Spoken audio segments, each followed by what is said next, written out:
يحب الله الجهر بالسوء من القول إلا من ظلم وكان الله سميعا عليما۔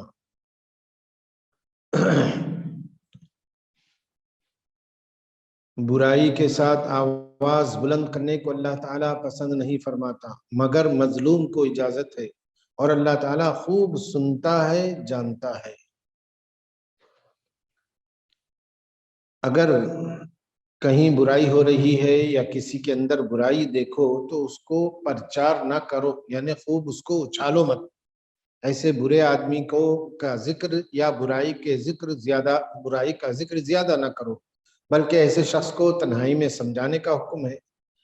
ہاں، اگر کوئی دینی مصلحت ہے اس میں، یعنی مطلب یہ کہ اس سے لوگ اگر ہم نہیں بتائیں گے تو لوگ اس سے کیسے بچیں، اس اعتبار سے اگر دینی مصلحت ہے تو اس کا ذکر کر سکتے ہیں۔ اور اسی طرح کھلے عام علل اعلان برائی کرنا بھی ناپسند ہے، اور علل اعلان ظلم کرنا، کھلے عام علل اعلان ظلم کرنا بھی ناپسند ہے۔ تو اسی طرح ایک اور چیز ہے کہ جو ہے ظالم کے ظلم، یعنی اگر کوئی ظالم ظلم کر رہا ہے تو اس کے ظلم کو سہنا نہیں چاہیے، بلکہ اس کے ظلم کے بارے میں بولنا چاہیے، اس کے ظلم کا ذکر کرنا چاہیے، ظالم کے بارے میں لوگوں کو بتانا چاہیے تاکہ دوسرے لوگ اس کے ظلم سے بچ سکیں۔ اسی لیے اللہ نے فرمایا برائی کے ساتھ آواز بلند کرنا، یعنی بلند آواز کے ساتھ، یعنی اس کو پرچار کرنا نہیں چاہیے برائی کا، لیکن اگر ظلم ہو رہا ہے تو اس کا پرچار کرنا چاہیے تاکہ دوسرے لوگ ظالم کے ظلم سے بچ سکیں۔ اس کی مثال یہ ہے کہ حدیث میں آتا ہے کہ ایک شخص نبی اکرم صلی اللہ علیہ وسلم کی خدمت میں حاضر ہوا اور کہا کہ مجھ کو میرا پڑوسی بہت تکلیف دیتا ہے، مجھ کو میرا پڑوسی بہت تکلیف دیتا ہے۔ تو ایک تو یہ ہے کہ پڑوسی تکلیف دے تو خوب اس کی تکلیف کو سہتے رہے، کسی کے سامنے ذکر نہ کرے، یہ اسلام میں بھی ناپسند ہے، ایسی مطلوب نہیں ہے، یہ اللہ کو بھی مطلوب نہیں ہے۔ یہ تو کیا کرنا چاہیے؟ آپ صلی اللہ علیہ وسلم نے اس سے فرمایا تم اپنا سامان نکال کر باہر راستے میں رکھ دو، یعنی وہ ظلم کر رہا ہے، پڑوسی ظلم کر رہا ہے تم پر، تو تم کو اس پڑوسی کے ظلم کو سہ کر بیٹھے رہنا، خاموش بیٹھے رہنا جائز نہیں ہے، بلکہ یہ کام کرنا چاہیے کہ اپنے گھر کا سامان باہر نکال کر رکھ دو۔ تو جب گھر کا سامان باہر نکال کر رکھ دیں تو لوگ آنے جانے والے پوچھیں گے کہ بھئی آپ جو ہے گھر کا سامان باہر کیوں نکالے؟ تو جب بولنا بتانا لوگوں کو کہ میرا پڑوسی مجھ کو بہت تکلیف دیتا ہے، تو لوگوں کو معلوم ہو جائے گا کہ کون تکلیف دینے والا ہے اور کون ہے جو اس طرح کی تکلیف دیتا ہے، تو لوگ اس کو کہیں گے اور اس کے بارے میں یہ سوچیں گے کہ یہ کتنا برا آدمی ہے، لوگ اچھا سلوک نہیں کرتا ہے پڑوسی کے ساتھ۔ تو یہ چیز آدمی کو کیا کرتی ہے؟ برائی کرنے سے روکتی ہے۔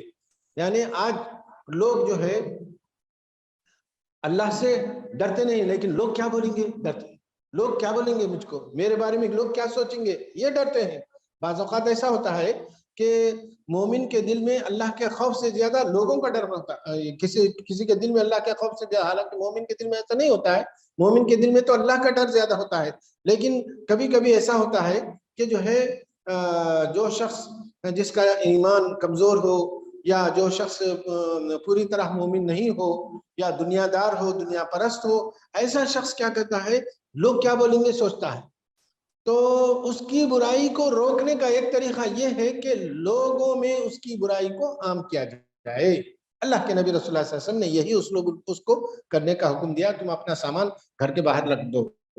چنانچہ وہ سامان گھر کے باہر رکھ دیا، تو جو بھی گزرتا اس سے پوچھتا وہ پڑوسی کے بھائی تم اپنے گھر کا سامان یہاں کیوں رکھے ہو؟ تو وہ بولتا کہ فلاں مجھ کو ایسا ستا رہا ہے، تو ہر گزرنے والا اس پر لعنت برآمد کرتا ہے۔ کیا بدترین آدمی ہے وہ شخص، کیسا ہے وہ شخص، کس طرح سے کیوں وہ ستا رہا ہے تم کو، غلط ہے اس کا ستانا، اس طرح سے ہر ایک کہنے لگے ذکر۔ تو لوگوں کا ذکر اس طرح سے کرنا اس کو روک دیتا، یعنی لوگ جو ہے مجھ کو ملامت کر رہے ہیں، لعنت کر رہے ہیں میرے اوپر لعنت کر رہے ہیں لوگ، چلو تو اس طرح سے وہ کرتا ہے۔ تو پڑوسی نے یہ صورتحال دیکھ کر معذرت کر لی، فوراً جا کر اس سے معافی مانگ لی اور کہا آئندہ کے لیے ایسا اس کو تکلیف دینے کا فیصلہ کر لیا۔ تو اس کے بعد اس نے اپنا سامان اندر رکھنے کی التجا کی. اس سے پڑوسی سے بولا بھائی اپنا سامان اندر تو رکھ لو, تم تو سامان اندر باہر لا کے مجھ کو بدنام کر دیے تم, اس طرح سے کہنے لگا. تو بعض اوقات برائی کو روکنے کا ایک طریقہ یہ بھی ہے. کیا طریقہ یہ ہے کہ لوگوں میں اس کا ذکر کیا جائے. لوگوں میں جب اس کا ذکر کیا جائے گا تو جو برائی کر رہا ہے وہ سوچے گا کہ میں لوگوں میں بدنام ہو رہا ہوں. تو اس لیے جو ہے وہ بہرحال یہ بھی ایک طریقہ ہے برائی کو روکنے کا. تو بہرحال اس کے بعد دوسری آیت جو ہم نے آپ کے لیے چن کر رکھی ہے وہ ہے یا ایھا الرسول بلغ ما انزل الیک من ربک وان لم تفعل فما بلغت رسالته والله يعصمك من الناس.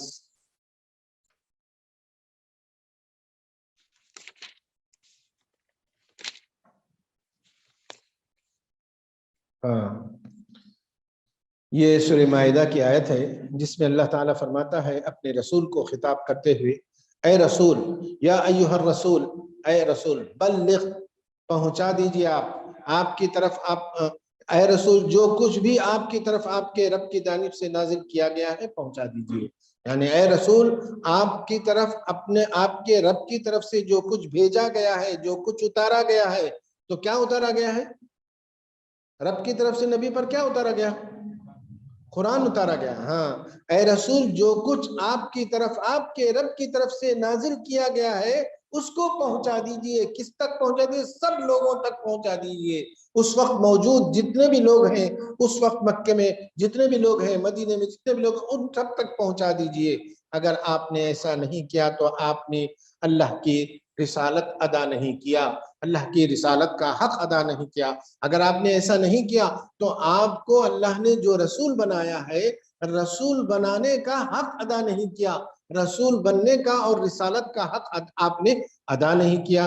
یعنی مطلب یہ ہے کہ جو کچھ آپ پر نازل کیا ہے بغیر کسی کمی کے اس کو آپ دوسروں تک پہنچا دیجئے.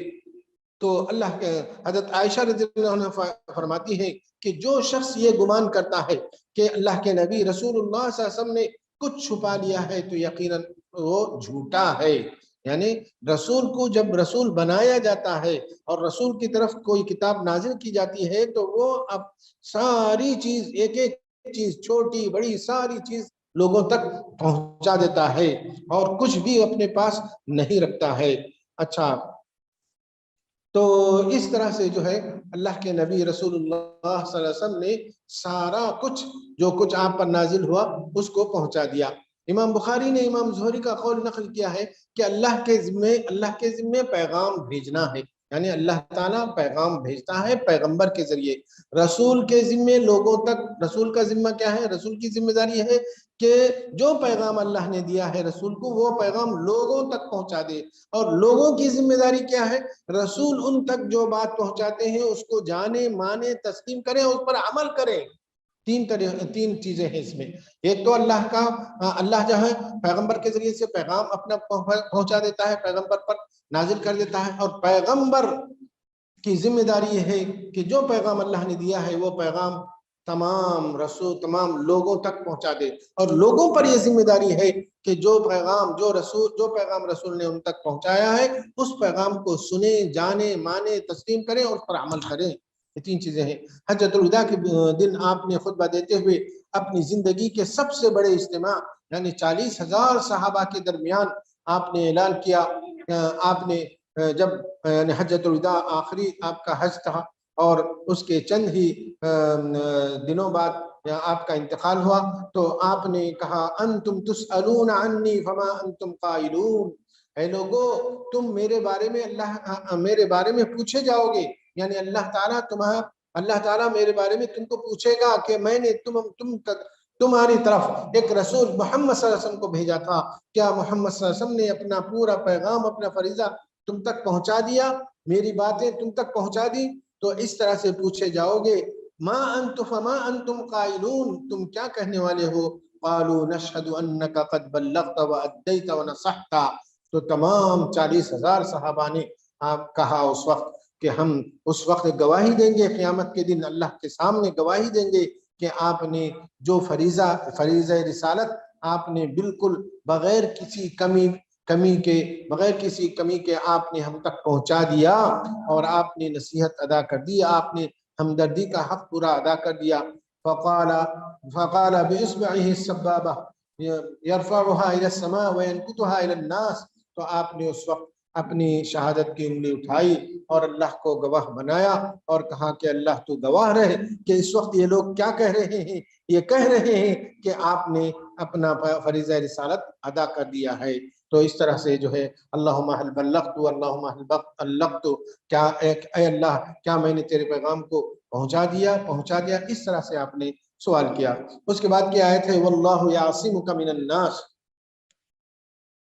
اب یہاں ایک بات یہ بھی ہے کہ اس وقت جتنے بھی دعوت و تبلیغ کا کام ہو رہا ہے، دعوت تبلیغ کا کام جو بھی ہو رہا ہے، اس میں بعض وہ لوگ ہیں جو اپنی دعوت و تبلیغ میں قرآن کو حدیث کو نہیں تبلیغ کر رہے ہیں، ان کی خاص کتابیں ہیں، ان کے اکابر نے، ان کے علماء نے خاص کتابیں لکھ رکھی ہیں، ان خاص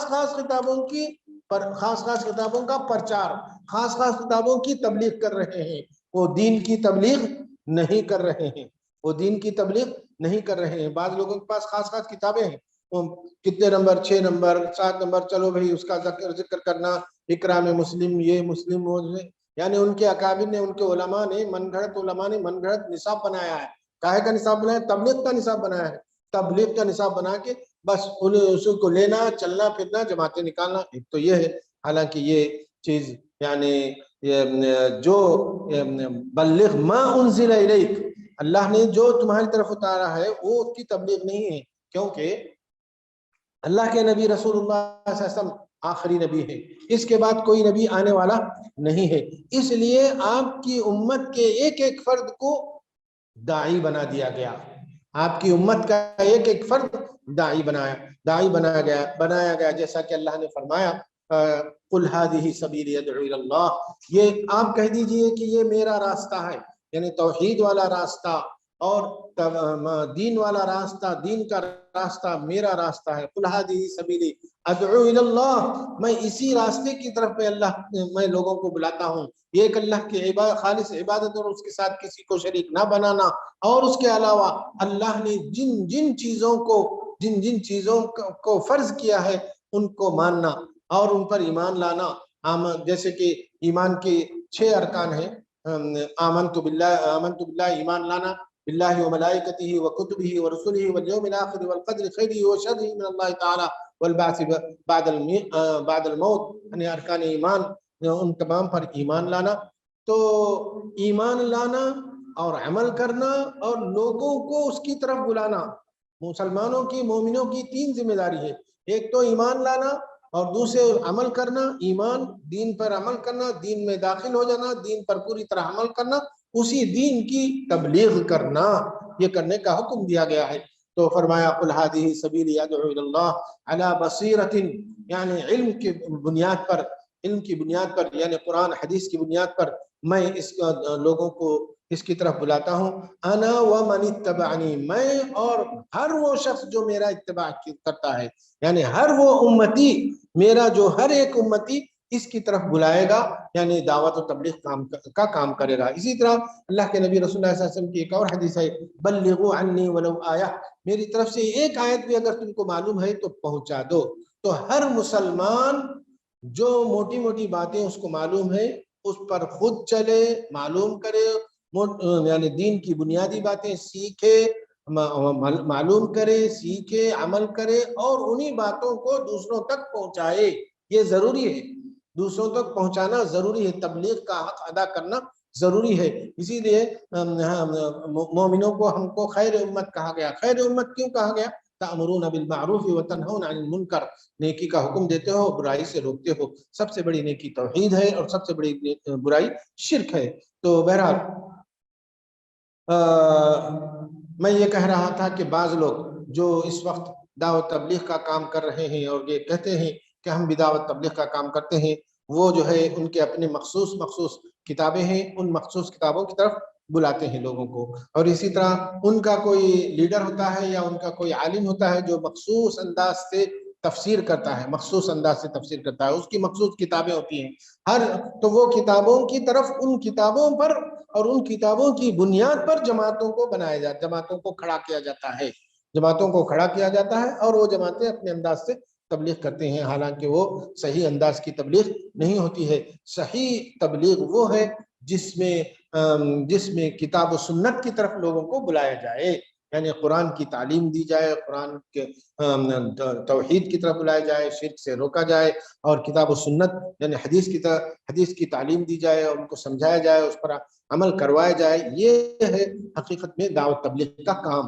اس کو لوگوں نے بدل دیا ہے، اپنے اپنے انداز سے جو ہے لوگ کرنا شروع کر دیے ہیں، حالانکہ وہ ان کا اپنا انداز من گھڑت انداز ہے، یہ اللہ کے پاس مسلم نہیں ہے، اللہ کے پاس یہ جو ہے قبول نہیں ہے۔ تو بہرحال یا ایھا الرسول بلغ ما انزل الیک وان لم تفعل فما بلغت رسالتہ واللہ یعصمک من الناس۔ اس کے بعد کی آیت ہے کہ اے رسول، اگر تو لوگوں پر دعوت تبلیغ کا کام کرے گا تو اور تم کرو گے اور رسالت کا حق ادا کرو گے، تو لوگوں کی طرف سے تم کو ڈرنے کی کوئی ضرورت نہیں ہے، یعنی لوگوں کے شر سے بچانا اللہ کا کام ہے۔ واللہ یعصمک من الناس، اور آپ کو اللہ تعالیٰ لوگوں سے بچائے گا، آپ کو اللہ تعالیٰ لوگوں سے بچائے گا، یعنی لوگوں کے شر سے بچائے گا۔ اگر لوگ آپ کو قتل کرنا چاہیں، اگر لوگ آپ کے راستے میں روڑے اٹکائیں گے اور آپ کو پریشان کریں گے، تو ہر لحاظ سے اللہ تعالیٰ آپ کی مدد کرے گا، آپ کی نصرت کرے گا، اور نصرت کے ساتھ ساتھ آپ کی حفاظت بھی کرے گا، آپ کی جان کی حفاظت کرے گا۔ آپ جو ہے بے جھجک تبلیغ کا کام کرتے جائیے، بے شک اللہ تعالیٰ کافر لوگوں کو ہدایت نہیں دیتا ہے۔ تو اس سے ایک بات یہ بھی سمجھ میں آئی کہ مسلمانوں کو، مومنوں کو آج بہت سارے مسلمانوں کو ہر طرف مارا جا رہا ہے، قتل کیا جا رہا ہے، اور ان کے گھروں کو جلایا جا رہا ہے۔ اس کی ایک وجہ یہ ہے، اس کی تمام جہاں بہت ساری وجوہات ہیں، اس میں ایک وجہ یہ ہے کہ مسلمان اپنے دین سے ہٹ گئے ہیں۔ دین پر جمے رہنا اور دین کو سیکھنا اور اس پر عمل کرنا اور اسی دین کی دعوت تبلیغ کرنا، دعوت تبلیغ میں جانوں کی حفاظت ہے، مالوں کی حفاظت ہے، اپنی عزتوں کی حفاظت ہے۔ مسلمانوں کی، مومنوں کی عزتوں کی حفاظت دین کی تبلیغ میں ہے، اور مسلمانوں کی جانوں کی حفاظت دین کی تبلیغ میں ہے، اور مسلمانوں کی مالوں کی حفاظت دین کی تبلیغ میں ہے۔ اس لیے آج ضروری اس بات پر اس طرف توجہ دینا، ہم سب کو اس طرف توجہ دینا چاہیے کہ ہم دین کو مضبوطی سے پکڑے رہیں، اس پر عمل کریں اور اس کی تبلیغ بھی کرتے رہیں۔ تو اس سے اللہ کا وعدہ ہے کہ اللہ تعالیٰ مومنوں کو تبلیغ کی وجہ سے، دین کی صحیح تبلیغ کرنے کی وجہ سے ان کی ہر جان کی، مال کی حفاظت فرمائے گا۔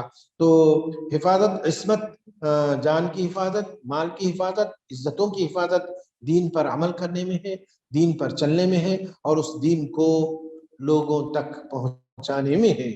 عائشہ رضی اللہ عنہ فرماتی ہیں کہ ایک رات میں بہت بیدار رہی، رسول اللہ صلی اللہ علیہ وسلم بھی بیدار رہے۔ میں نے پوچھا کہ اے اللہ کے رسول، کیا بات ہے، آپ سو نہیں رہے ہیں، آپ کو کیا نیند نہیں آ رہی ہے؟ تو اللہ کے رسول نے فرمایا لیت رجلا صالحا من اصحابی یحرسنی اللیل، تو کاش کوئی میرے ساتھیوں میں سے، میرے صحابہ میں سے کوئی صحابی میری حفاظت کرتا، میری سیکورٹی گارڈ بن جاتا۔ تو آپ نے اس طرح سے فرمایا۔ اتنے میں تھوڑی دیر میں ہتھیار کی آواز آئی، تو آپ نے فرمایا کون ہے؟ تو سعد بن مالک نے کہا کہ میں ہوں یا رسول اللہ۔ سعد بن مالک، ما جاء بک، آپ نے فرمایا کیوں اتنی رات کو آپ میرے پاس آئے؟ تو انہوں نے جواب دیا کہ میں اتنی رات اس لیے آیا کہ میں آپ کا پہرا دے سکوں، آپ کی حفاظت کر سکوں، آپ کی سیکورٹی گارڈ بن سکوں۔ تو آپ نے اس کے بعد آپ آرام سے سو گئے۔ لیکن جب یہ آیت اتری کہ یا ایھا الرسول بلغ ما انزل الیک وان لم تفعل فما بلغت رسالتہ واللہ یعصمک من الناس، اور اللہ تعالیٰ لوگوں کے شر سے آپ کی حفاظت فرمائے گا، آپ کو محفوظ رکھے گا، آپ کو بچائے گا، یہ جب آیت اتری تو آپ نے فرمایا یا ایھا الناس انصرفوا فقد عصمنی اللہ عز وجل، اے لوگوں اب مجھ کو کسی کے حفاظت کرنے کی ضرورت نہیں ہے، اللہ نے اپنے ذمے لے لیا ہے میری حفاظت کو۔ تو بہرحال اس طرح سے جو ہے یہ بات آج بھی دعوت تبلیغ میں، جیسا کہ میں نے کہا، دعوت تبلیغ ہی مسلمانوں کے تمام مسائل کا حل ہے، روزی روٹی، تمام مسائل کا، جان کی حفاظت، مال کی حفاظت، اور بہترین زندگی، طرز زندگی، حیات طیبہ، دنیا میں پاک زندگی کی ضمانت ہے دعوت و تبلیغ کا کام۔ اللہ تعالیٰ مجھے بھی آپ کو اس پر عمل کرنے کی توفیق عطا فرمائے۔ آخر دعوانا الحمدللہ۔